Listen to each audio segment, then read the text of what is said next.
السلام عليكم. أهلا بيكم في قناة المتواضعة طبخة وشنطة مع هبة.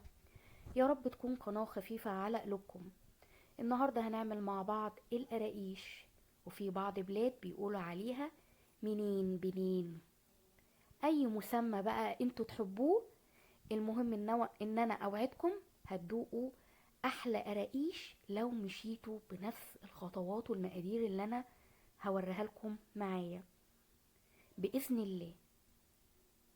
دي القراقيش بتاعتنا، عملنا منها سادة وعملنا منها بعجوة، ونقول بسم الله وندخل في مقاديرنا على طول. انا معايا 2 كيلو سمنة حطاهم على النار يقدحوا، ومعايا 6 كيلو دقيق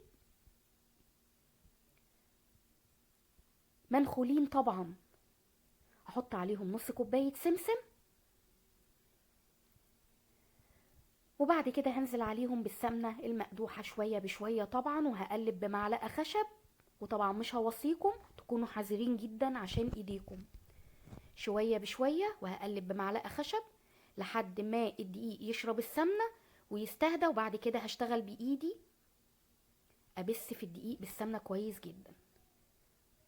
هحط كمية السمنة الباقية، 6 كيلو دقيق 2 كيلو سمنة، أي نوع، فلاحي نباتين، أي نوع اللي متوفر عندكم كله بينفع يا جماعة، ونحمد ربنا على أي حاجة.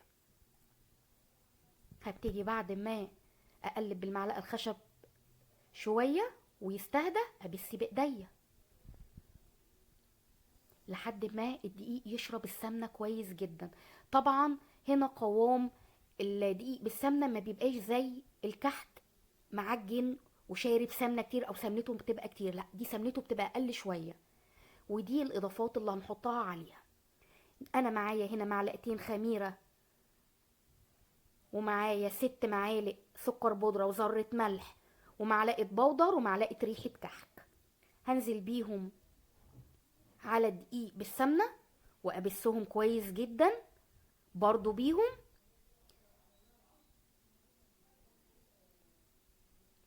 وبعد كده هنزل ب7 كوبايات لبن على مية او لبن بس اللي يريحكم، واعجن لحد ما العجينة تبقى ناعمة في ايدي، فيها شدة كده شايفينها، مش زي الكحك بتبص تلاقوها مفرولة شوية، لا دي ناعمة في ايديكي، تبقى متماسكة وناشفة شوية.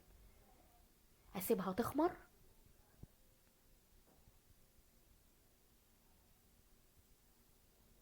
شفتوا ملمس العجينة؟ اللهم صل وسلم على سيدنا محمد.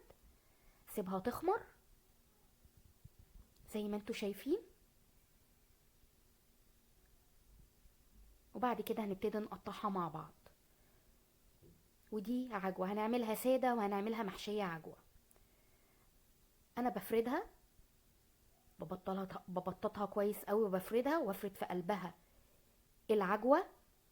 انا بفرد على الطبلية دي يا جماعة، انتوا زي ما بتحبوا، على صينية، على طبلية، على رخامة نظيفة، اي حاجة. وابرمها بعد ما حشيت العجوة وبططها بسمك تقريبا سنتي او اقل، حاجة بسيطة لانها لسه هتخمر، وطبعا في السوا كمان بترفع شوية، فيها خميرة وفيها بودر. وهقطع كده زي ما انتم شايفين بعجلة او بسكينة اللي يريحكم. وده السمك بتاعها بتاع سنتي او اقل، حاجة بسيطة. وده شكل تاني انا والدتي بتحب تعمله، ربنا يديها الصحة يا رب.